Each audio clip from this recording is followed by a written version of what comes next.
Salam hər kəsə, mən Fəxri Əsədov və yeni videomuza xoş gəldiniz.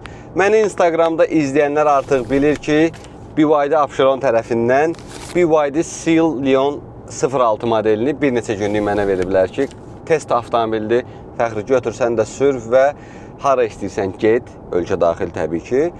Bir öz fikirlərini də videoda bölüş və mən də düşündüm ki, Bakıda çox fırlanmaq əvəzinə, hansı ki, məni daimi izləyənlər zaten bilir ki, hər ilin may aylarında, yəni bu yayın belə gəldiyi ilk giriş vaxtlarında mütləq şəkildə İsmayıllı tərəfə mən yollanıram. Həm belə deyim, biraz restart olum, bir normal olaraq, yəni qışdan təzə çıxmışıq, həm də ki, hər dəfə gedib bu lalələrə biz bir baş çəkirik, görək hər şey qaydasında da, hər şey yerindədir, yoxsa yox. Samavarımızda qalıyırıq, bir stəkan çayımızı içib qaydırıq geri. Və bu da 2026-cı ilin lalə videolarından biridir.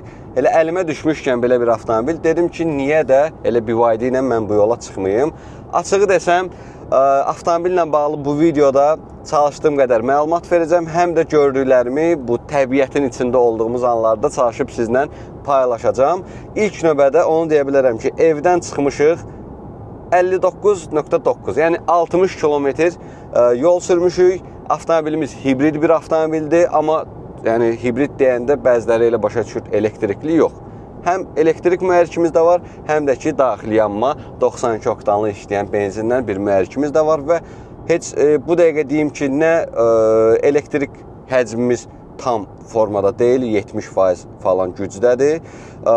Yanacaq çənimizin də 4də 3'ü doludur deyərdim. Ümumi yürüş olaraq 1028 kilometr göstərir. Yəni bu avtomobil tam yürüşlə 1000 plus kilometr siz rahatlıqla sürə bilərsiniz. Daha ətraflı məlumat verəcəm, amma öncəliklə bu avtomobildə, yəni elə sırf yay sezonunda ən möhtəşəm xüsusiyyətlərindən birini sizə çox uzatmadan göstərmək istəyirəm.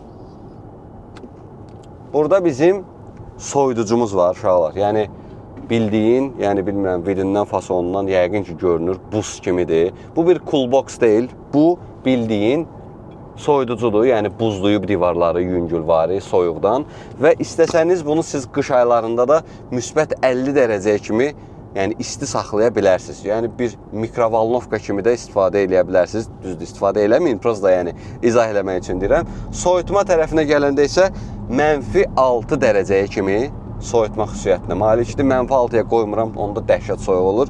-2-də yoluma davam edirəm. İndi gedək, maraqlı bir ağaclıq falan bir yerdə istəyirəm avtomobili saxlayaq. Biraz xarici görünüşündən də sizə çəkim göstərim, nələri var və nə formadadır. Gedək. Və çox rahatdır, yəni uşaqlar. Bax, yəni Mercedes rahatlığı var. Kommentdə nə istəyirsiniz, yazın. Amma zəhmət olmasa bir dəfə gəlin bu avtomobili sürün. Həqiqətən BMW kimi cəld falan, döngələrə giriş falan eləmir, çünki bu bir sportkar deyil. Amma o Mercedes yumuşaqlığı dediyimizi mən bu avtomobildə həqiqətən hiss edirəm. Davam edək, növbəti irəliləyən dəqiqələrdə də bütün fikirlərimi hamısını sizlə bölüşmüş olacağım. Getdik.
BYD Seal Leon 06. Avtomobilimizi götürdük, gəldik Şamaxıdayıq. Yaz gəlib, hər yer çiçəklənib, yaşıllanıb. Dedim elə həmin bu atmosferdə bu avtomobili biraz sizə göstərim. İzah eləyim nədir, necədir. Hardasa 120 kilometr avtomobili sürmüşük Bakıdan çıxandan. Çox razıyam. Çox rahat gəlmişəm və deyə bilərsiniz ki, Fəxri, bir dənə soyuducunu sən nə qədər böyüdə bilərsən? Mən böyüdəcəm. Çünki həqiqətən birinci məsələ arxada deyil də düz əlivin altında olmağıdır. Sürücü üçün bu çox böyük bir müsbət cəhətdir. Nə istəsən qardaş, normalda alırsan, nə bilim, suyun falan isti aylarda soyuyur. Qoydun ora soyuq-soyuq istəyəndə istifadə edirsən. Qışda da həmçinin isti saxlaya bilirsən. Bu ən böyük müsbətlərdən biridir, sırf mənə görə. Bu videoda da mən avtomobilin texnik xüsusiyyətlərindən savayıb, mənə görə nəyi xoşuma gəldi, bunları biraz da eləmək istəyirəm. İdarə etmədə mənə biraz daha yumuşaq gəldi avtomobil. Döngələrə girəndə, misal üçün, bir BMW ilə girdiyin kimi döngələrə girə bilmirsən təbii ki. Bu nisbətən yumuşaqdır, belə deyim. Amma bu yumuşaqlıq bizə çox böyük bir komfort hissi verir. Yəni, çox rahat gəldim, heç yorulmadım, belə deyərdim sizə. Və ümumi oturacaqlar falan rahatdır. Və oturacaqların qızdırıcısı və ventilyasiyası da həqiqətən soyudur. Mən ehtiyat edirəm, onu həm də ki, istifadə eləyəndə 3 mərhələlidir, ən zəifdə istifadə edirəm ki, çox soyuq olmasın, belə deyim sizə. İndi avtomobilin xarici görünüşünə baxsaq, boz metalik rəngindədir. 19-luq BYD-nin alüminium yüngül lehimli diskləri var. Ön fənərlərimiz var. Fənərlər dünənləri, avtomobil dünəndən məndədir, onu deyim. Dünəndən avtomobili gecə də sürdüm. Gecə hətta yüngülvari, normal bir belə yaz yağışına da düşdüm. İşıqlandırılması möhtəşəm və bizdə yanda olan köməkçi işıqlar avtomobilin sükanı döndərəndə yan tərəfləri də işıqlandırır. Bu da gecə vaxtı işıqlandırılma olmayan küçələrdə çox daha effektiv bizə kömək olur. Bundan savayı kömək olaraq 540 dərəcə kameramızı deyə bilərəm. 360 yox, 540. Yuxarıdan da göstərir, yandan da göstərir, yan yaxından da göstərir. Bütün bizim hər yerimiz, bax qardaş, 1, 2, 3 dənə kamera var. Bax, bir dənə bu gördüyünüz hissədəki belə çıxmasın, yüngül belə vərəq keçməklər lazım olanda da rahatlıqla keçə bilirsiniz. Yəni, bu avtomobili siz ay ora sürtdüm, ay belə elədim, məncə diqqətli deyilsiniz. Çünki bu avtomobillə istəsəz də heç ara sürtməyəcəksiniz. Allahın işidir, külək də gəldi.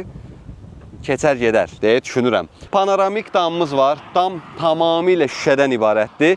Mənfi cəhəti onu deyə bilərəm ki, açılmır. Fiks olaraq qalır, amma bir jalüz var, o gedir, gəlir, pərdə kimi. Açıb bağlaya bilirsiniz. Bu Tesla falan deyil, normal əlivi atdın, çəkdin, atdın söhbətidir. Yəni, gizlənən ruçka falan yoxdur. Artıq bilirsiniz ki, yeni avtomobillərdə NCAP-ın çıxartdığı qanunla da gizlin ruçkalardan bal silirlər. Ona görə də bunda belə olmağı mənə okeydir, açıq, gizlin ruçka da olsa okeydir. Bu da, amma mən biraz dədə-babacıyam da, bilirsiniz ki, bu standart daha mənə xoş gəlir. Ön hissəsinə baxanda demiş, elə açarını da göstərim. Belə bir açarımız var, sadə, üstündə düymələrimiz, uzaqdan işə salma, bagaj, qapını kiltləyib açmaq və hal-hazırda avtomobilimiz işləyə vəziyyətdədir. Hibrid olduğu üçün ürəyimiz istəyəndə tam elektrikə keçirdirik, ürəyimiz istəyəndə isə ümumi qarışıq dövrə keçirik. Lazım oldu, mühərrik işə düşür, sönür. Mühərrik demiş, mühərrikə keçəcəm, amma BYD logomuzu göstərək. Build your dream, yəni sənin xəyallarını biz qururuq kimi bir tərcümə eləyə bilərəm sizin üçün. Başqa da ki, ön radiator barmaqlığı falan çox yoxdur, hibriddir. İçində 1.5 litr həcmində bir mühərrikimiz var. Onu da buradakı havalandırımlar yetərincə bəs eləyir. İstəyirəm bir dənə kapotu açım. Görək orada nə var, nə yox. Bilməm, kirlidir, yoxsa yox. Avtomobil test avtomobildir. Cəmi 1000 kilometr yürüyüşü var. Biz də sürə-sürə biraz da artırırıq. Yəqin ümumi bir 500 kilometr yəqin ki, avtomobili bu səyahətimizdə sürəcəyik. Təhlükəsizlik cəhətinə gələndə burada gördüm, demədən keçməyim. ADAS sistemi, line assist, nə bilim, plakatı oxumaq, hər şey var və hər şeyi biz head-up vasitəsilə görürük, alın şüşəmizdə. Yəni, heç nəyə başımız qarışmır, elə yola baxa-baxa da sürəti də, sürət limitini falan da hər bir şey görürsən. Bir dənə kapotu açaq, görək orada nə var. Bu, tərtəmiz DMI sistem var avtomobilimizdə. DMI də dediyim, ümumi danışası olsam, standartda bu hibrid avtomobillərdə dedilər ki, generatordur, nə bilim nədir. Burada qardaş, hamısı bir-birinə kömək eləyir. Sırf təkərlə bağlıdır bu və avtomobilimiz ön təkərdə, onu da qeyd edeyim. 218 at gücündədir, hibrid falan hamısını toplayanda.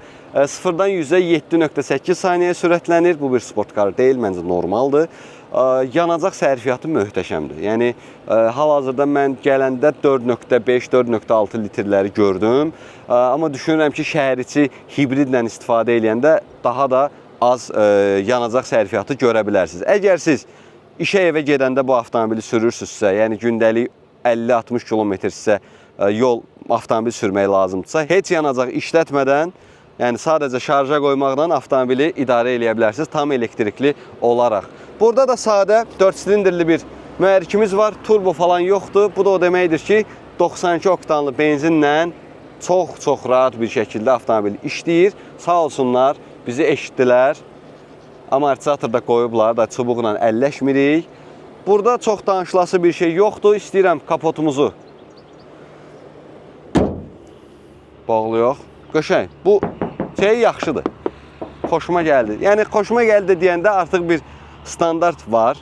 Demək olar ki, 80%, 90% bütün avtomobillər eyni formada, eyni qalınlıqda dəmirdən istehsal olunur. Yəni bunun səs izolyasiya sistemləri də eyni qədər vurulur. Yəni standart bir şeydir. Amma nisbətən bir Azərbaycanlı test eləsək, sizə belə bir səs göstərə bilərəm.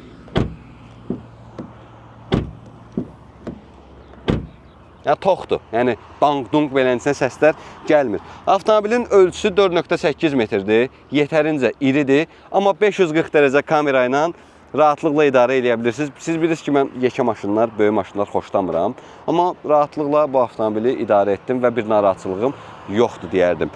İstəyirəm keçək avtomobilin arxa tərəfinə, bir arxa görüntüyə də baxaq. Biraz oralarda qurcalayaq, sonra yolumuza davam edək. Gəldik, çıxdıq arxa hissəyə. BYD yazımız var, standart. Uzun LED barımız var. Arkada 06 yazılıb. Egzoz çıxışımız təbii ki yoxdur. Var, yəni aşağı hissədədir. Amma belə vitsun falan heç nə çıxartmayıblar normal olaraq. Bu hissədə bizim standart 92 benzin üçün olan çənimizin girişidir. Bunu bağlaya bilərik. Amma digər tərəfdə bir dənə də bizim qapağımız var. Gəlin onu da sizə göstərim. Bu qapaq isə hibrid mühərrikimizi, yəni elektrikli mühərrikimizi şarj etmək üçündür. AC-DC olaraq 2 ədəd portumuz var. Onu da qeyd edeyim ki, fast charge-la 28 dəqiqəyə tam olaraq siz elektrikli mühərriki şarj edə bilirsiniz və CLTC göstəricilərinə görə 170 km-də tam elektriklə yol qət edə bilirsiniz. İndi mən oradan kəsim də biraz. 50 km kəsim, bir 100-120 km mənim fikrimcə rahatlıqla elektrikli formada idarə edə bilərsiniz. Gəlin bir bagaja da baxaq. Quşlar da oxuyur. Atmosfer superdir uşaqlar. Yəni, kaş bütün avtomobilləri mən belə bir şəraitdə incələyərdim. Gözəl hava, yaşıllıq. Çox uzatmayayım, bagaja baxaq. Bagajı isə biz içərdən aça bilərik, monitordan aça bilərik, buradan knopka ilə aça bilərik və yaxud da ki, açarın üzərində olan düyməni 2 dəfə basanda gördüyünüz kimi bizim bagajımız wow açılır.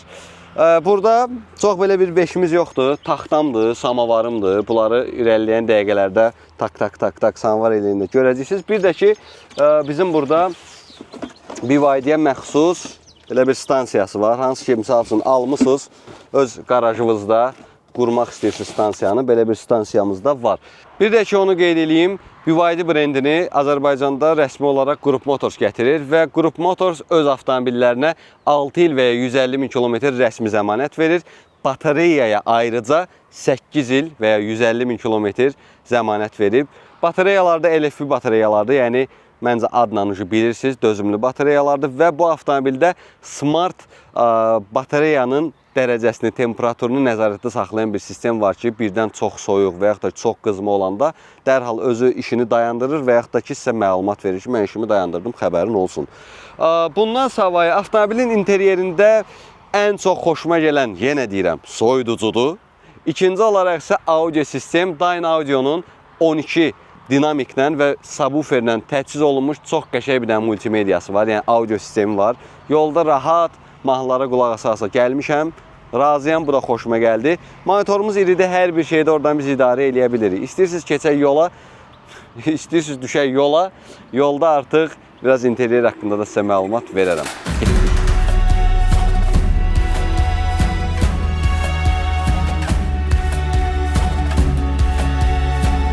Şamaxıdan İsmayıllıya gedən yolla bağlı bir reportaj vermək istəyirəm sizə ki, yol əladır. Tam asfaltdır, yəni getdiyim qədərilə buradan sonrasını da bilirəm, asfalt olmalıdır.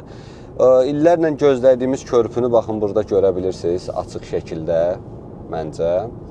Hələ bu körpü tikiləsidir, amma körpü hazır olmasa da gördüyünüz bir yolu bir göstərə bilsək. Baxın, buralar əvvəl qırıq-qırıq belə asfalt qusokları idi. Tam olaraq asfalt çəkiblər. Yəni bu superdir. Yəni düşünürəm Mazda belə bu yolu rahatlıqla gedə bilər, çünki yollar əladır. Bu da məsələn körpünün qısoku zadı bəlkə. Nəysə, bu hissələrdən çox başım çıxmır. Mən avtomobil haqqında danışmaq istəyirəm. Hal-hazırda 142 kilometr yol sürmüşəm avtomobili və perivallı yol olduğu üçün bəzən qalxırsan, bəzən düşürsən. Üzü aşağı düşəndə heç tormuz vermirəm.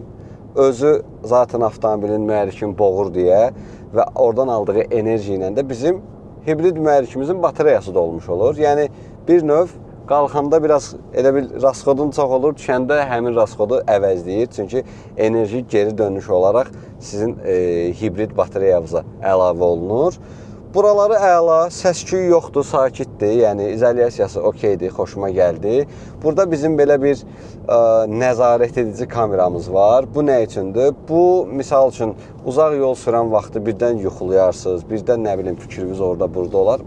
Dərhal oradan görür ki, bu nəsə fikri yolda deyil, sənə məlumat göndərir ki, yola bax, zəhmət olmasa birdən qəza falan törədərsən. İndi avtomobillə bağlı deyə biləcəklərim hal-hazırda budur və hal-hazırda biz gedirik. Mənim bir toçkam var. Cili ilə də ora getmişdik, Mazda ilə də ora getmişdik. Yenə ora gedirəm. Sakit bir yerdir, sahədir. Məqsəd lalələri görməkdir. Bu elə sezonun bu vaxtlarında lalələr orada bitir, belə desəm, biçindən əvvəl. Gedib orada bir qəşəng samavar çayı içməkdir planımız. İndi bir şey də qeyd edeyim, şərhlərdə yazacaqsa, elə fəxr dedim, burası belədir, orası belədir, yaxşı şeylər dedim. Yaxşı şeyləri dedim, paralel olaraq da nə varsa onu dedim ki, nə bilim, filan funksiyası var, filan kamerası var bu formada. İndi mənə görə nə belə olsa daha yaxşı olardı, xüsusiyyətinə keçəsi olsaq. Misal üçün, bu cür nə gözəl panoramik dam qoymusan, şüşə qoymusan, amma əfslər olsun ki, o fiksdir, o açılmır. Ən azından bir nəfəslik kimi də açılmır. Biz xoşlayırıq, bax, lük var işdə də o məntiqlə, amma bunda şüşədir. O lüklu ola bilərdi deyə düşünürəm. Bundan savayı multisükanımız var, amma belə desəm, düz deyə base sənə nə lazımdırsa, hamısı burada var. Amma transmisiya burada olduğu üçün, belə desəm, burada deyil də, bu PRN-də. Bir dənə şotkanı işlətmək, şüşəsini işlətmək üçün qol yoxdur. Onun əvəzinə burada düymələr var, belə çevirirsiniz və bundan bu işləməyə başlayır. Yoxsa bu qol dönmə işığına nəzarət edir, belə deyim sizə. Hələ ki, açığı desəm, gördüklərim bunlar da avtomobildə. Nəysə, çox uzatmadan uşaqlar, gedək bir samvarımızı xotlayaq.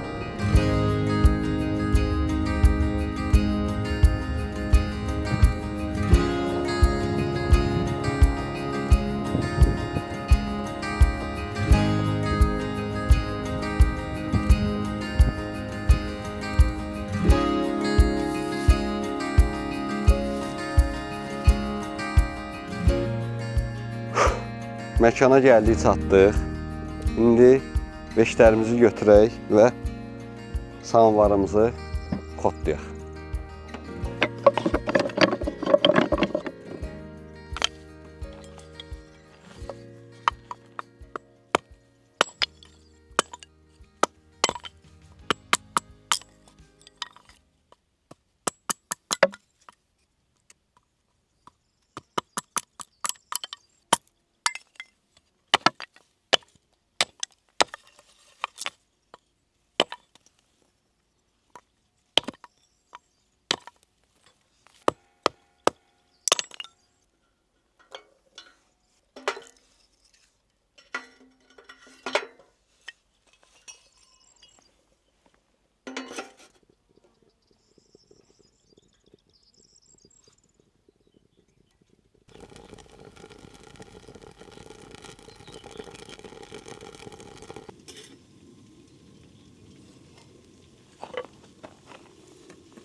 Super.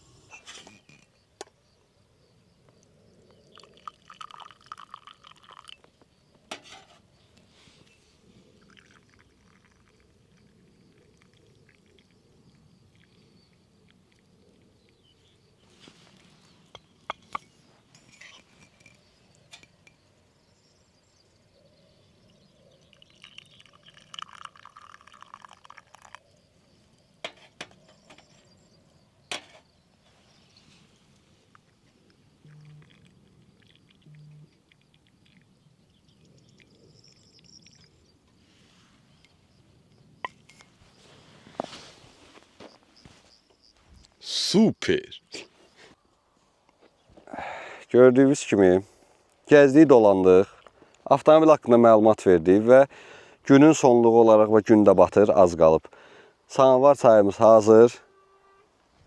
Biz siqnaldan qaçdıq, burada siqnal səsi gəlir. Nəysə, çayımız hazır. Çayı içə-içə istəyirəm sizə son 1-2 cümlə söz deyim.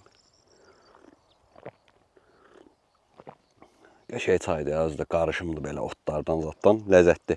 Sözüm onda yox. Bu gördüyünüz BYD Scion 06 modeli BYD Apcheron'da 51.900 manata təklif olunur. Bu flagship modelidir, yəni ən top versiyası. Amma istəsəniz flagshipdən daha aşağı komplektasiyada, daha uyğun qiymətə də siz Scion 06 modelini əldə edə bilərsiniz. Qiymətinə görə dəyərmi, dəyməzmi? Məncə ortalama elə 40-50 min manat civarında olan avtomobildən nə gözləyirdiksə artıqlaması ilə, yəni bu avtomobildən biz onu ala bilirik. Soyuducusu da var. Əsas məsələlərdən biri, mənə belə deyim, çox xoşladığım nüanslardan biridir. Çünki adətən coolboxla yola verirlər bizi. Amma soyuducu olmağı məncə artıq hiss elətdirir ki, soyuducu nə böyük bir şeydir ki, biz bunu 100 minlik maşınlarda qoyuq. 50 minlik maşında da soyuducumuz var. Qəşəng gəzdik, bir də nə ləzzət elədi, nə xoşuma gəldi ki, heç benzin sərfiyyatı tərəf heç baxmıram. Yəni 150 kilometr yol sürmüşəm, indi Pereval falan nəzərə alsaq, 4.5 litr, 4.6 litr benzin sərf edib. Aşağı düşəndə rekuperasiya ilə biz enerjini təzədən yığırıq, yuxarı qalxanda biraz enerji sərf edirik və s. 218 at gücü azdır, çoxdur, məncə yetərlidir. Nəyə görə? Çünki bu bir bərk gedən maşın deyil zaten. Yəni gündəlik A nöqtəsindən B nöqtəsinə rahatlıqla, nə bilim, Pereval falan qalxmağı superdir. Çünki elektrik mühərriki də əlavə bizə köməklik eləyir bu məsələdə. 1.5 litr 92-nə işləyən sadə motordur, 4 silindrli motordur. O da plusdur məncə ki, ay xarab olar, nə olar, neyniyər, amma ona da ehtiyac yox. Çünki siz artıq bilirsiniz ki, 6 il və 150 min kilometrdə avtomobilin rəsmi zəmanəti var. BYD Apcheron'a yaxınlaşıb, elə mən sürdüyüm avtomobili siz də sürüb test eləyə bilərsiniz. Yox, əgər daha ətraflı məlumat almaq istəyirəm deyirsinizsə, 969 nömrəsi ilə də əlaqə saxlaya bilərsiniz. Biz çayımızı içək, nuş eləyək, sonra bütün veşlərimizi hamısı yığaq, heç nə atmırıq, hamısını yığırıq paketdə, zibil qabına atırıq. Onu da sizə tövsiyə eləyirəm. Bu başqa videoda, onun videosu ayrıca gələcək. Sözüm onda yox. Videomuz bu qədər idi. Videonu bəyənirsinizsə, yəni xoşunuza gəlirsə, maraqlı keçdisə bu video, zəhmət olmasa bəyənin. Kanala abunə olmayanlar çoxdur. Abunə olmaq elə mənə dəstək olmağın ən böyük yollarından biridir. Kanala abunə olun, zınqrova da basın ki, ən yeni video çıxanda elə ən birinci sizin xəbəriniz olsun. Biz də rahat çayımızı içək, çıxaq yola. Məndən bu qədər. Növbəti videoda görüşərik. Sağ olun, salamat qalın.